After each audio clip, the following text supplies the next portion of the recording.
In Germany now? In Germany, yeah. I've got several German students, including one who's in the Netherlands now, who is about to go back to Germany. Oh, fun. Um, well, let's talk about metta in the sense that it is possible to talk about it on two levels. The the two levels that I will always talk about in this is the level of the ordinary and the level of the noble. And the level of the ordinary is quite common in Asia. Wherever there are Asian Buddhists, they are primarily ordinary people with ordinary beliefs. And that in that regard, I would call their ordinary Buddhism is the religion, the Buddhist religion.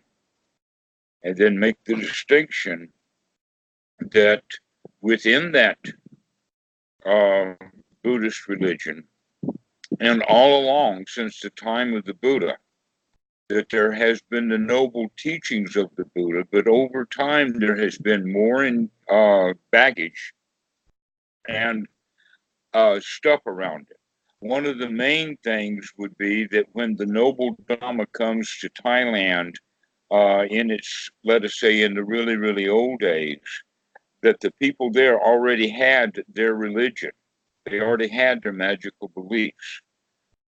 These magical beliefs and religion that the Thai people had before the noble Dhamma came there is still very much alive in Thailand. That in fact, sometimes even Westerners will laugh because they think that the Thai people don't know the difference because this is only one place like this in Bangkok. But there are places that would have to be, by the Western standards, considered Hindu and not Buddhist.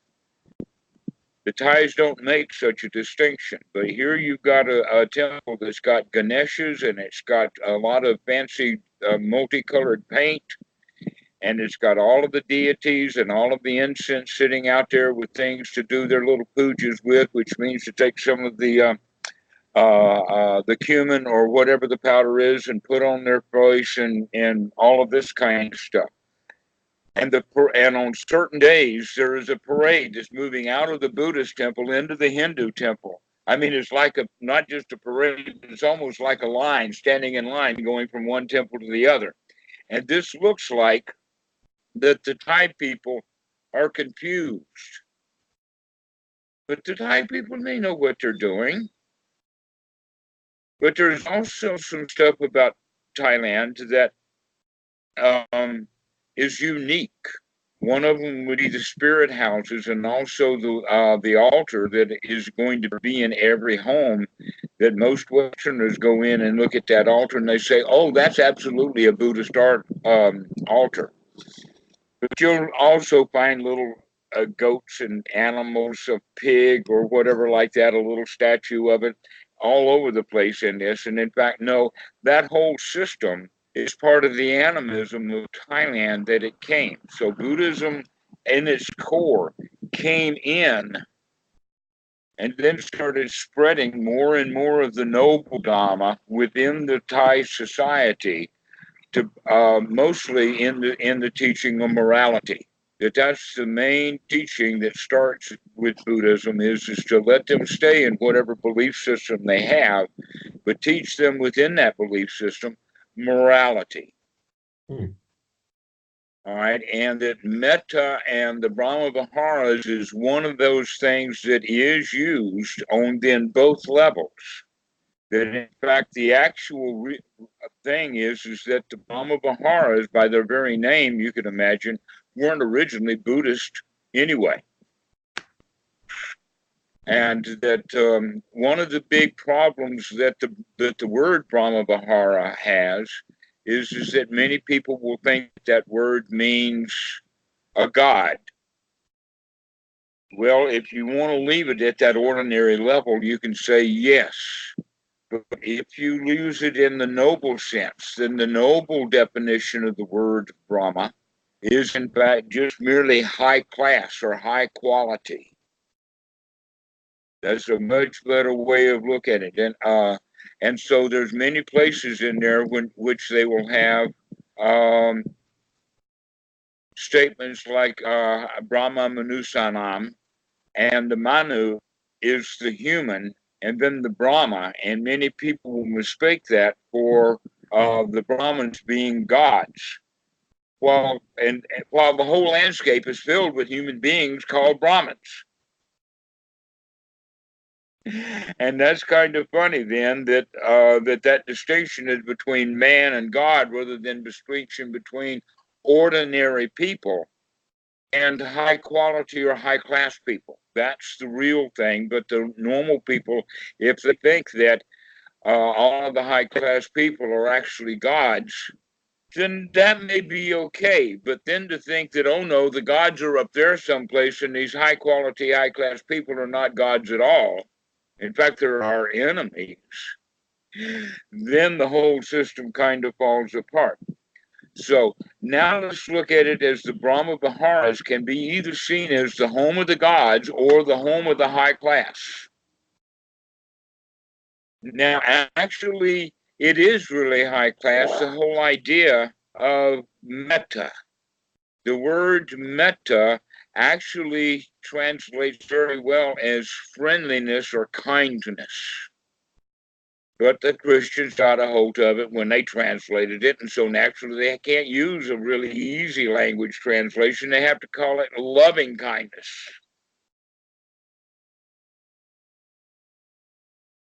Got to throw some religion back in there. Okay, so the two levels in, that's all right. You at the ordinary low class level, you can call it loving kindness. At the high class level, we're going to call it friendliness. Now, here's something quite amazing.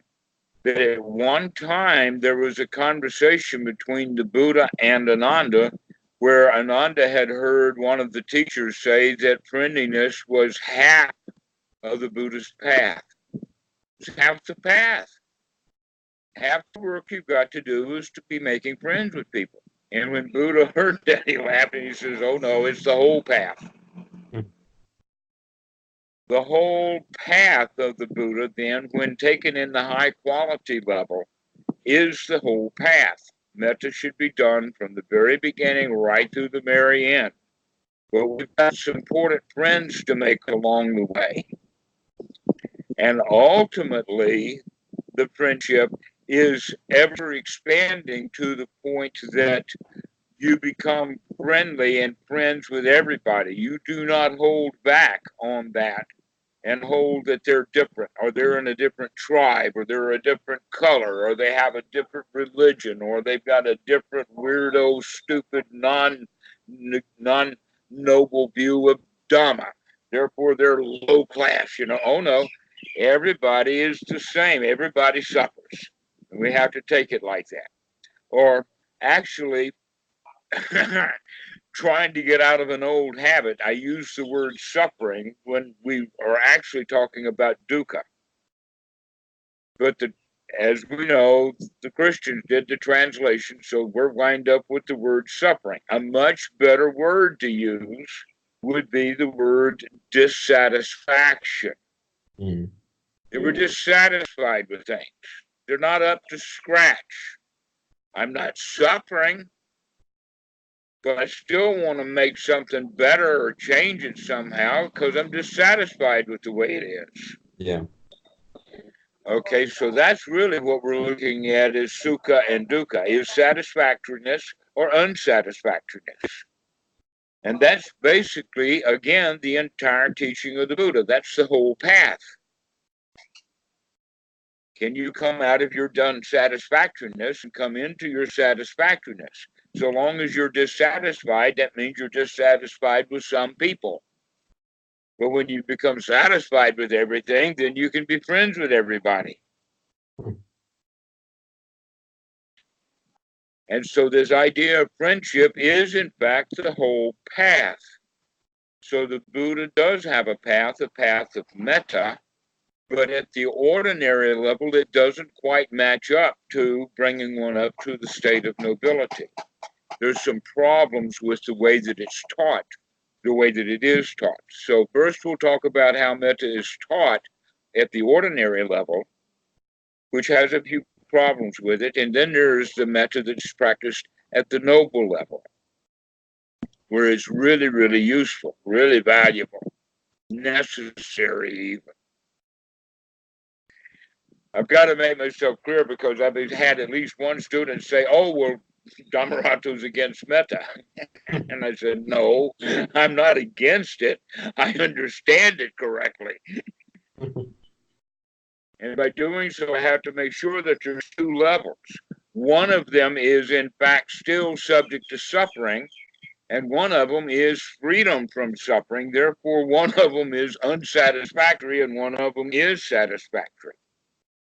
Now, what is it that is unsatisfactory about the way that metta is taught? Well, one of the things that I have found about teaching meditation anyway, from the very beginning, is that first off, I had training as a hypnotist. I never became registered at one, but I took the full course. It was just part of, this is what I got to do. You know, I got to find out about that stuff. So I did that one too. And that was an amazing for me at that time. Look at things, especially when now I get into Goenka's retreat and they do the guided meditation of the scanning of the body. And I said, bingo, I know what's going on here. And so when I started teaching at Wat Suan Mokkh as in getting things, I actually was teaching that scanning method. And you know what I came to find out? The students really, really liked it too much. Mm. To the point that they couldn't do Anapanasati or couldn't do it on their own. They wanted someone to walk them through it. Mm. They wanted someone to do it for them so that they could keep up on a kind of listing. And if their mind wandered away, that was okay, because we'll come right back to it as soon as I remember to listen to what the guy says. Mm. And so it has the quality of allowing the mind to wander away rather than the quality of teaching the students to keep their mind focused on what they're doing. So whenever you do a guided meditation for metta, then you're going to fall into kind of the same trap that all hypnosis falls into. And that is that the people go up into a dreamy state. But in hypnosis, that's exactly what you want them to do. That's the whole point of it, is to finally give them a state of relaxation. But that's why hypnosis goes in that direction with their induction.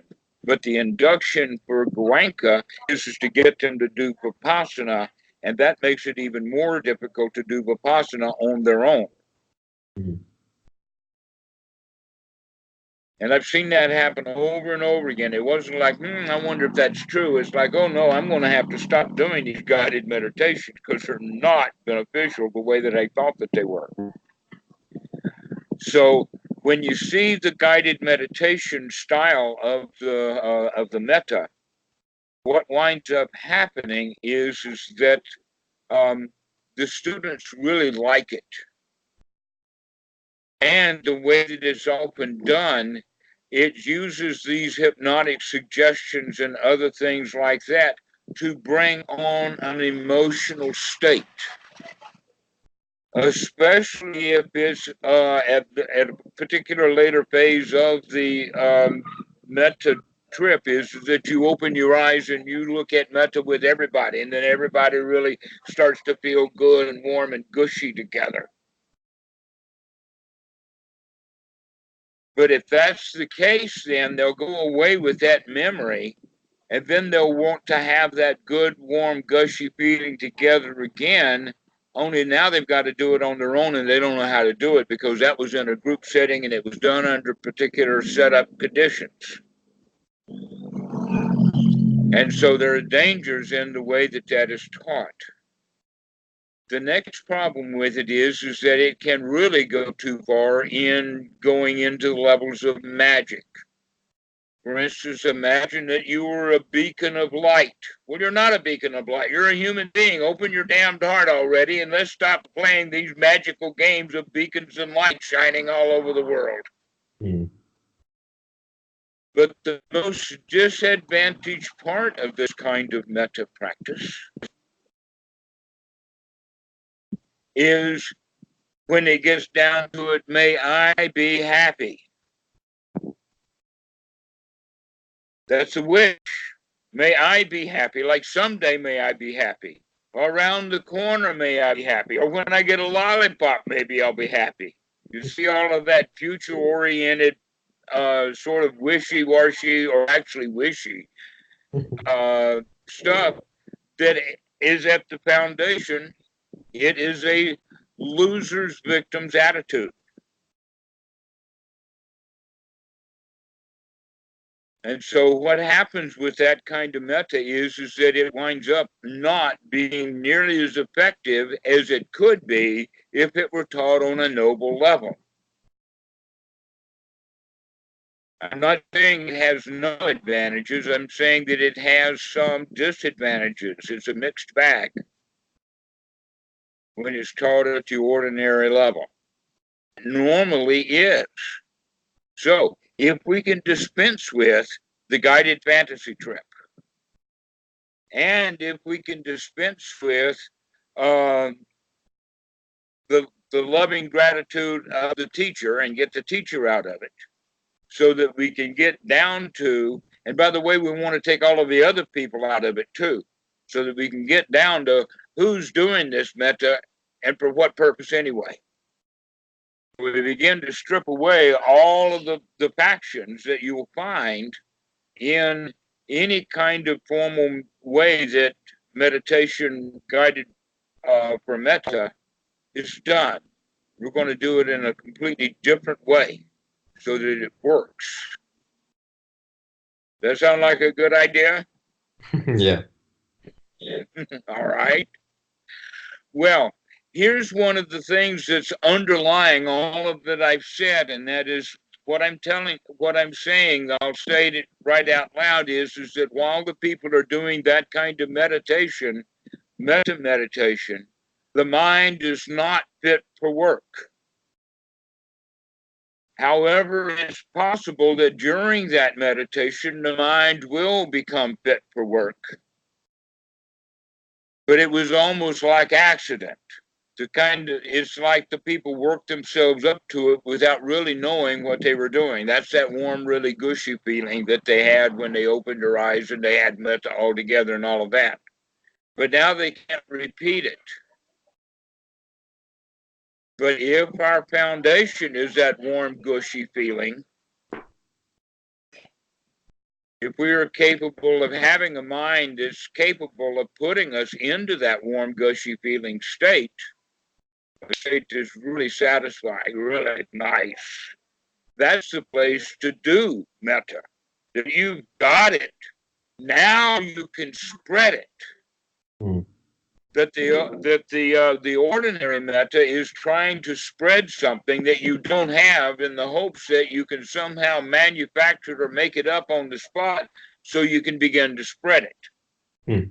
The answer is, oh no, let's go get real metta right from the get-go, and then our metta practice will be the actual spreading of it, not its manufacture. That friendliness is based in satisfaction.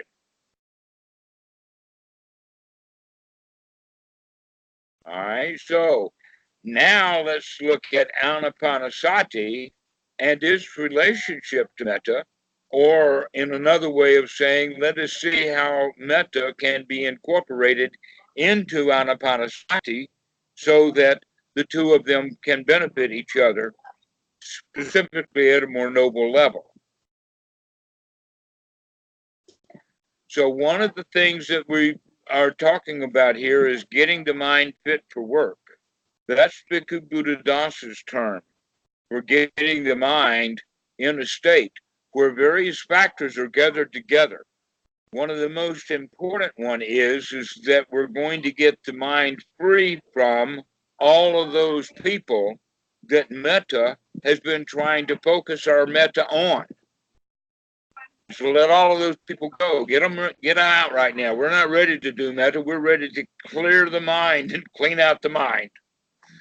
After the mind is cleaned out, then we'll start adding the Metta. But before we get the mind clean, we need to clean it. Get the hindrances out. Get all the people out. Get the buildings out. Get the past out. Get the future out. And get here and be here now. That's the first quality of getting the mind free from the hindrances. And so whenever the mind is in the state of hindrance, so you can see that the guided meditation actually puts people into a state of hindrances without recognizing that that's what you're doing. So we need to start right away with getting the hindrances out of the mind and get the mind clean, clear, fit for work. And on top of that, we're now going to start adding those really good, gushy feelings that are built right into the Anapanasati.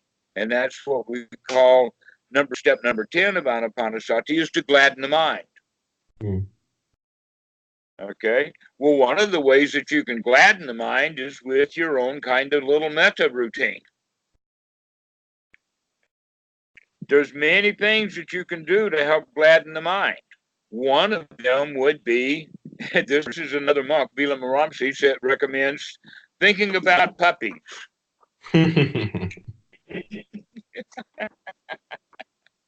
That'll do. And I say that while I got one laying on one leg and the other one is in my lap.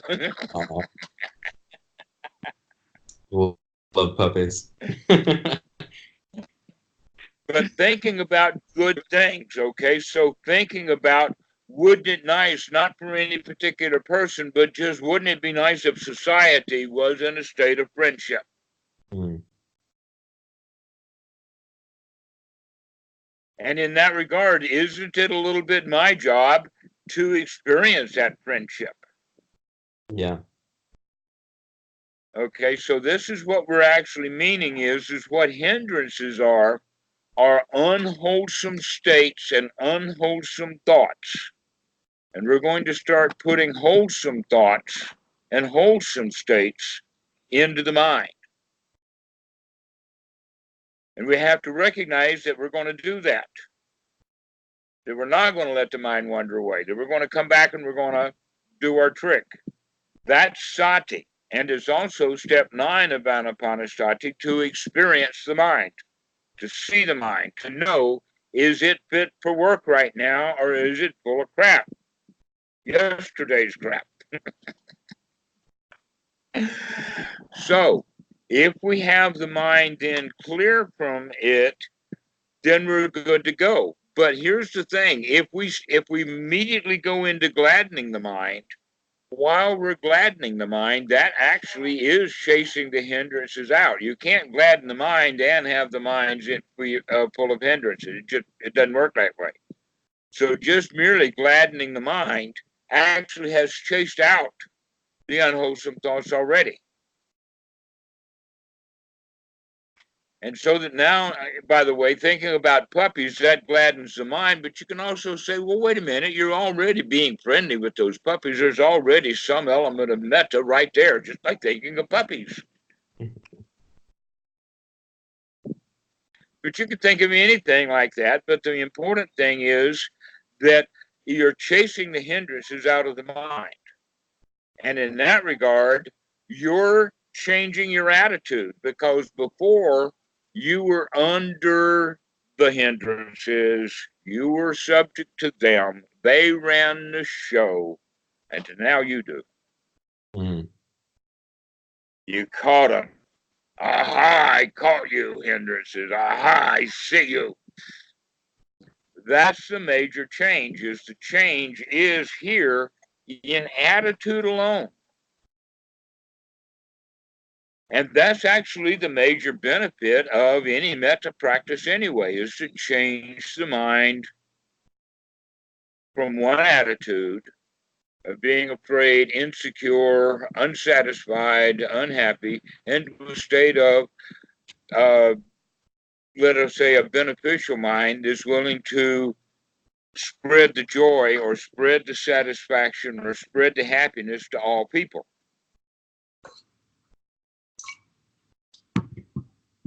So there is benefit if it's done correctly, but most people don't know what's really going on. That in fact, if even metta practiced at an ordinary level, if it's practiced correctly, it winds up being anapanasati anyway. Mm. With perhaps, I'm not sure about taking the deep breath.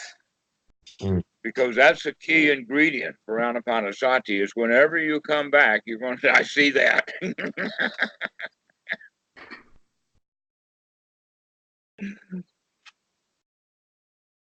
Taking that deep breath is actually sort of like the sigh of relief. It really, really is interesting to just be sitting or getting ready to go to sleep or whatever like that. And then you have that wake up. Wait a minute, I don't have to be thinking about that stuff. I can lay here and be happy instead.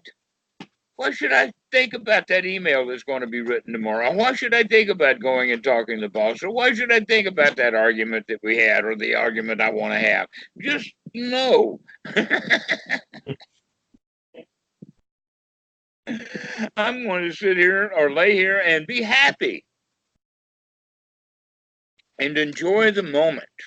So that's the point, is that you begin to have that attitude, I can do this. I can do this. I can clean out the mind. I do not have to think about whatever the mind wants to think about. I'm going to put it to work. I'm going to apply that mind and keep that mind on something that is beneficial and wholesome. And I'm not going to allow it to wander off. So that attitude is the winner's attitude, and that's where the relationship of that word piti, the Pali word piti that you've had, piti and sukha. That word sukha and the way that they fit together, first off, the important thing is these are both jhana factors for that first jhana, and they're also listed right there in the Anapanasati Sutta. They're part of Anapanasati. If you're doing Anapanasati correctly, it does take you into first jhana. If you look at the way that the two of them are talked about, you'll see that they're the same thing. And that piti comes from that attitude of, I can do this. I'm a winner. I'm successful. That's the key word, success. That word success is one of the key aspects of the base of power, the idiya pada. Now, the bases of the power are actually part of the Eightfold Noble Path, and that's right investigation, right sati, right remembering. These are the qualities then, and right effort. So, the right remembering is the only one that's different is the one of right attitude, but it's the same thing. So when you're practicing the Eightfold Noble Path, those things become a base for power, real power, not magical power. For the ordinary metta folks, at the ordinary religious level where metta is taught, it's okay to have a bit of magic in your power. That's part of the trip. They like it. I'm not sure if it actually ever gives them any power or not, but it would be nice if it did. But the real power has the following qualities. One is success. That's power. Being successful. I cannot think of anything more powerful than actually being a success at whatever it is that you're doing in that time. That's the best power there is success. And you're practicing the anapanasati of the Buddha successfully. That should make you feel especially successful. You're practicing the best thing you can and you're getting good at it. Getting some confidence. So that feeling of success also has the quality of the feeling of satisfaction. Well, now that's when the quality of sukha comes in.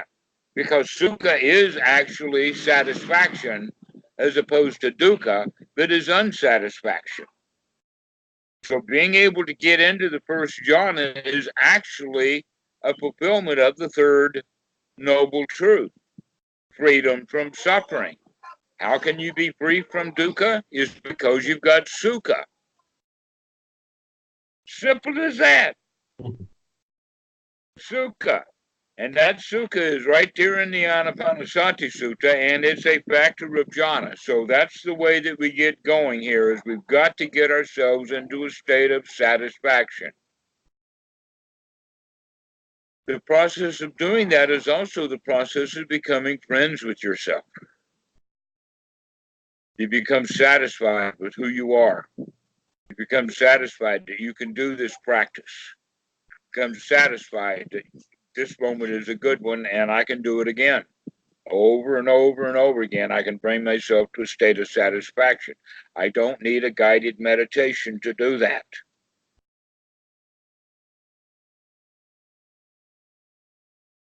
So you can bring yourself to that state of satisfaction that has the quality of success, strong feelings of success. Ha ha! That in breath, and then that out breath. And that out breath also has that quality of full-on satisfaction. Now, the next part of that is that it has the quality of a job well done. It was a simple job that we had. What was that? Removing the hindrances. That was an easy job. But we were successful at it, and that's the only job that we need to do. And there'll come a time when you really wish you could get rid of the hindrances, and you can't. So when you can get rid of them, that's really a major success.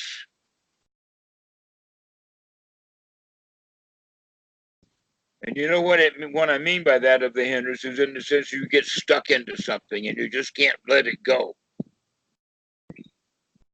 A project or something. Mm. You took your mama's wall clock apart, and you've got to get it back together and get it running before she gets home. And so we really get stuck into stuff. But when we can get that clock together, or when we can get our lives together, then we can enjoy the success of it. So you hear that out breath, that. But before I did that out breath, there was a short, quick, long, or deep in breath. Do you catch that? Mm. That's how important the breath is with this stuff. You work with the breath to give yourself that benefit of great success, and that success gives you great satisfaction. And along with that satisfaction comes the other powers. One of the powers is contentment, but the ones that are really good are the feeling of, how do you say, safety, security. I'm safe now. There's nothing to be afraid of. You begin to train the mind that there's nothing to be afraid of, that I'm satisfied. That in fact, the only thing that I could possibly be afraid of is to be pulled out of the state I'm in right now.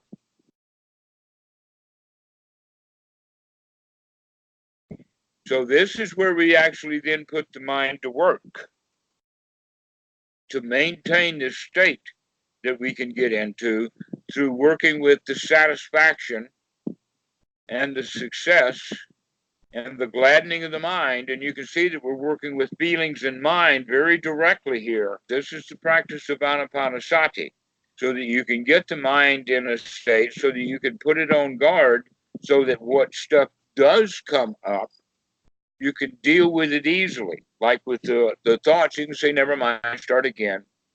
But there's another whole level, and that's the level of emotions. Because these two we're also going to be friends with, as opposed to try to kill them. An example would be to be friends with your anxiety. Let it become your teacher. To be friends with your conceit. To know that you don't have to compete with people. That you're okay like you are, and they're okay like they are, and we don't really have to compete at all. Everything is okay, satisfactory. Then we can begin to make friends with the people on the outside. But we can't make friends with people on the outside until we make friends with the people on the inside. The crowd that I'm in, every time I'm reborn into another thought system, that's another part of me. Have you ever heard of the story of Sybil? I don't think It so. was very famous. Yeah, it was very famous back in the 70s. They made a movie or two about it. And Sybil was actually a woman who began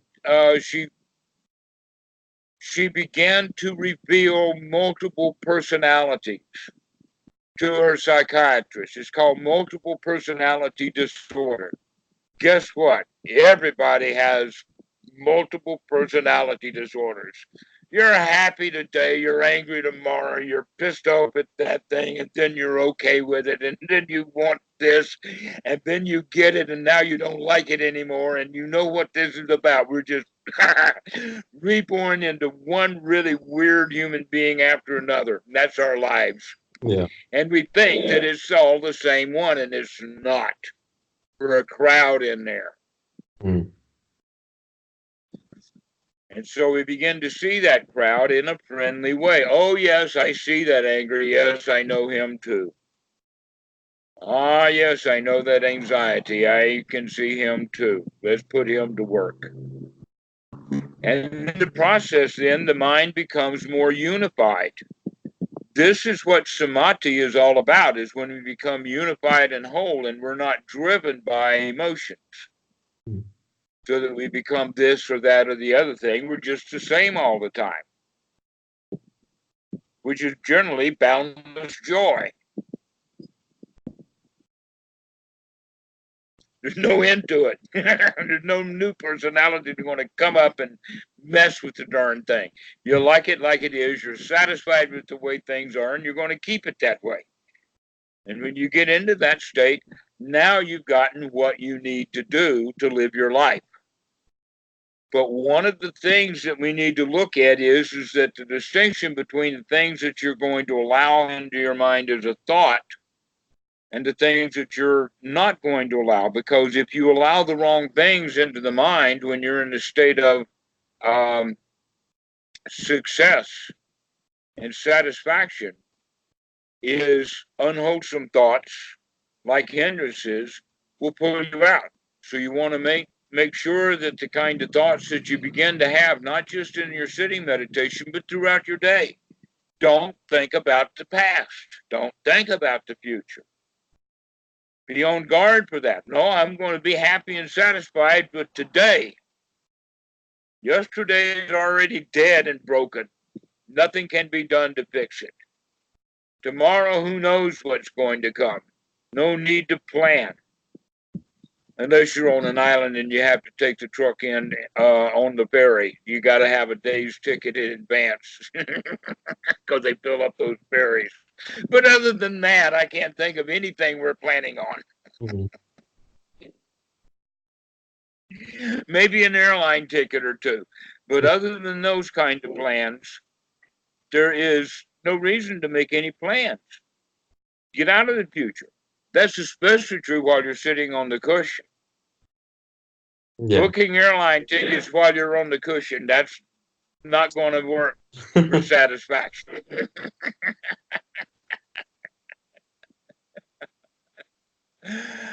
So, staying in that state of satisfaction means that we have to have good, wholesome thoughts.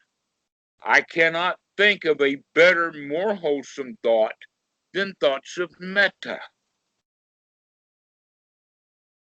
Well, I can't. And that's thoughts of the Four Noble Truths. That's a little bit higher up, but metta, that's right up there. Also, thoughts about the five aggregates in the following way: I am not this body. I cannot make it grow. I cannot make it shrink. I cannot make it older. I cannot make it younger. It's going to do its own thing, whether I like it or not. I might as well be satisfied with it because I can't do anything about it other than be satisfied with it. It might be sick. It might be well. It might be young. It might be old. It doesn't matter the condition of the body. The question is, can I be satisfied with it because I don't own it? It's not mine. Then we begin to look at, wait a minute, the mind is like that too. The mind sometimes is dull, sometimes it's sharp, sometimes it's fit for work, sometimes it's not fit for work, but whatever state of mind it's in is not me. And it never was, but I'm beginning to learn to control it just a little bit now. I'm going to make a pet out of it, but it's not me.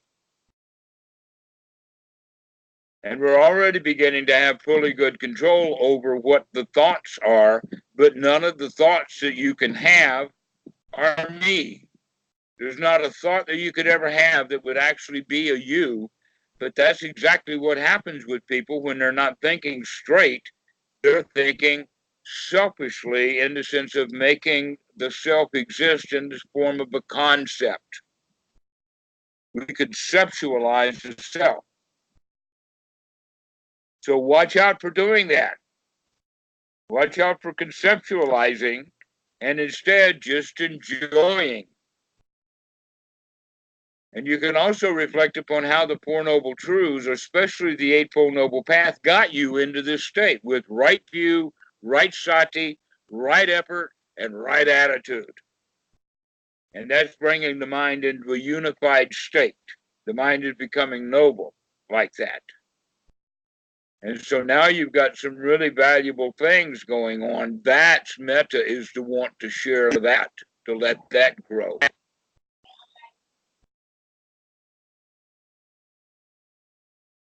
So now let's round out the Brahma Viharas, because the main point is, in fact, Metta. Whenever they talk about Metta meditation, that's what they talk about. I don't know of anyone who actually advertises in great big highlights, come pay me money and I will give you a Karuna meditation.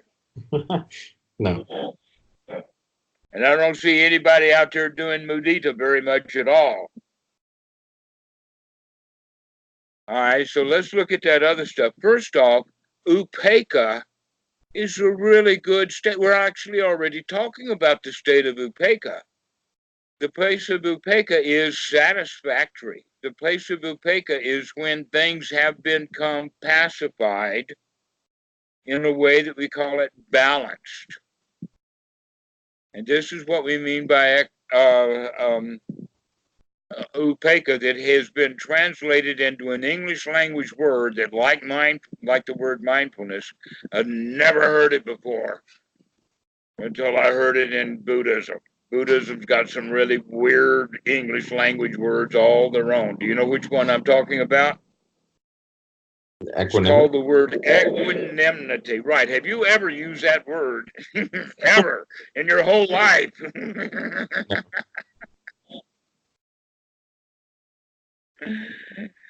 So we need a better vocabulary, because that's not what we're tackling. I don't even know what equanimity is, but I do know upekkha is a very balanced, happy, satisfied, really good kind of feeling. This is actually the feelings of high-class people.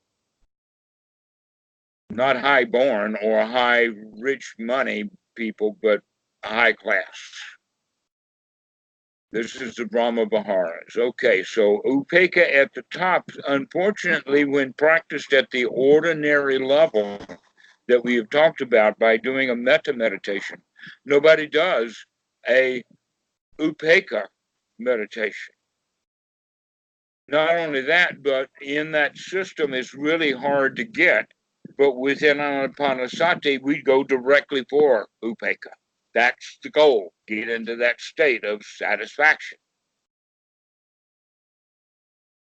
So, within the context of the Eightfold Noble Path, I would go so far now as to say compassion or karuna is nothing but an aspect or part of right noble view. As we take on a more noble view, we take on a compassionate point of view. A compassionate point of view would be to be able to see deeply into the suffering and the dissatisfaction of others without it affecting you and you becoming dissatisfied also. That's what we mean by pity when we have pity on somebody. That means I want to do something for you so I won't feel bad. Mm. But real compassion is when I can see that state and I would like to help you out of it out of my own generosity and love, but I am not going to feel the way that you feel.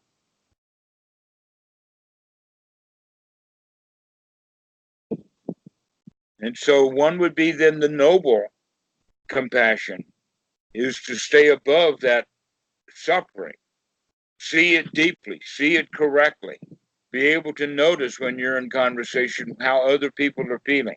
What is their body language? Are they nodding or are they nodding off?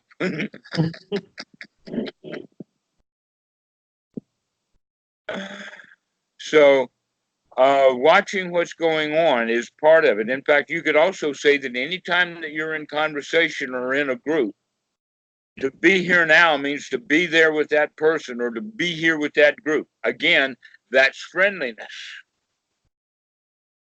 To pay attention to your friends rather than thinking about what you want to think about because the mind is uncontrolled and it doesn't care whether there's friends there or not. It's just going to go and hope it goes. Often looking for something to say, in fact. And while we're all looking for something to say, we're not listening to what the person that we're listening to says. And so part of compassion then is to be here now with people. Part of compassion is, or actually compassion is to have the noble right view, to see things as they are right now, to see the state that people are in. So this is the way that we would look at compassion. Not just leave it in Brahma Viharas, but bring it into the practice so that we can actually understand the real practice of the Buddha more correctly. The right noble view is the best kind of compassion. So now it's time for you to give me $25 and I'm going to teach you um, uh, mudita meditation.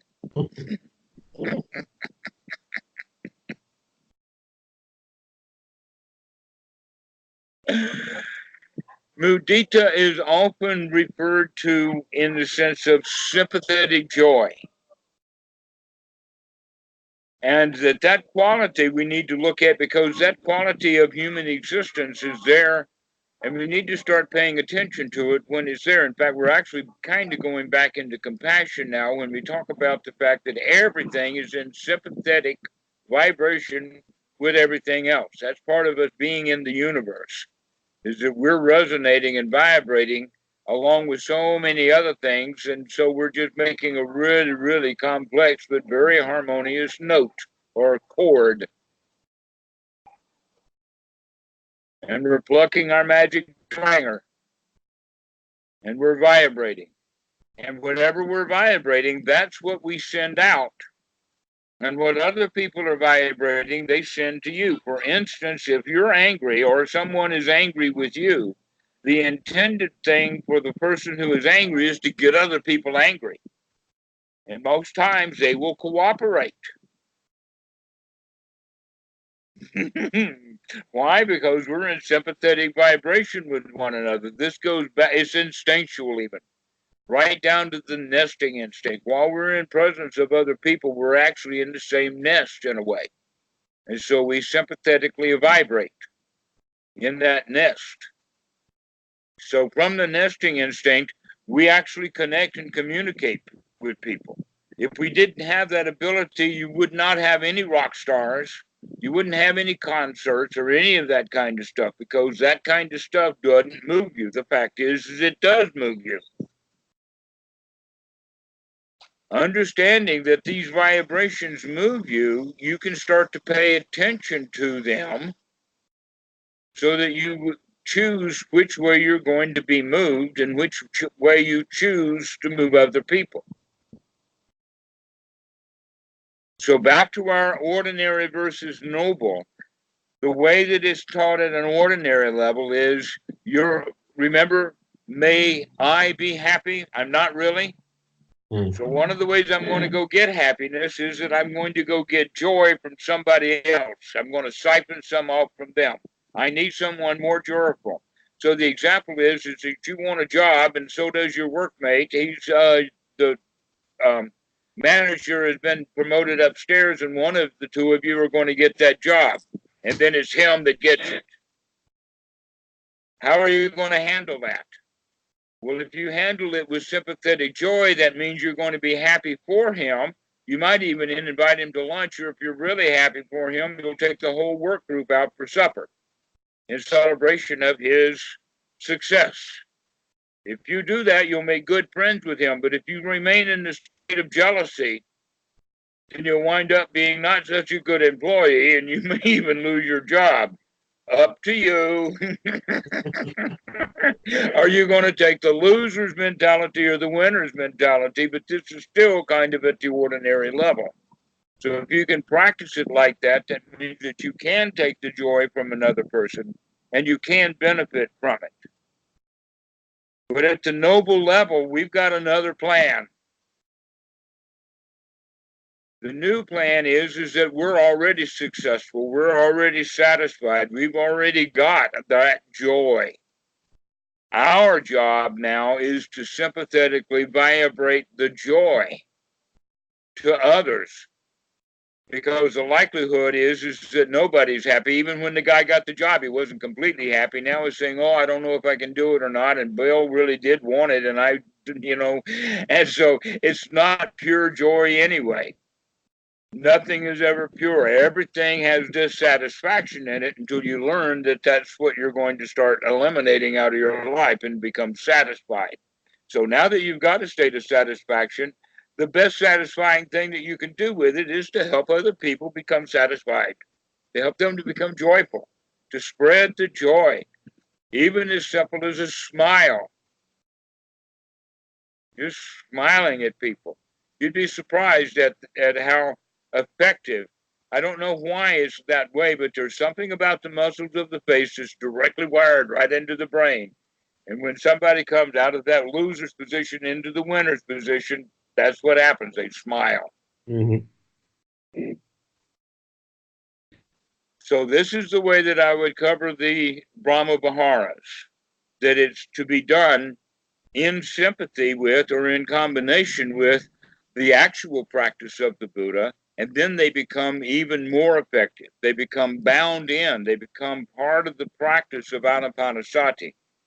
It's just a different way of looking at it. But there is not one thing in metta meditation or anything about the Brahma Viharas that's not already built into Anapanasati. We just take it from a different perspective, a different way of looking at it. It's a really excellent teaching. And so that's how we're going to practice Anapanasati with a mind, metta meditation with a mind that's fit for work. And that the metta that you want to send out is real metta, real stuff. You don't have to have any magical lighthouses or anything like that. That it's a really human thing that we're doing. We're spreading friendship. And boy, does this world need a whole lot more friendship.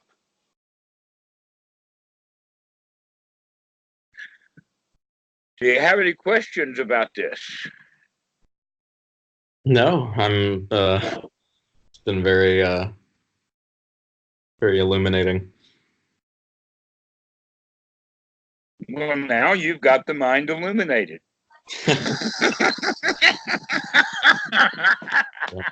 Good one. Or something like that.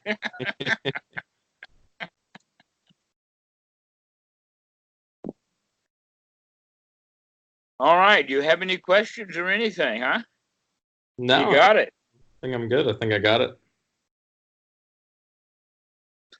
So you keep practicing correctly, and you'll be doing metta. Okay. It's built right into the practice. Cool. Okay.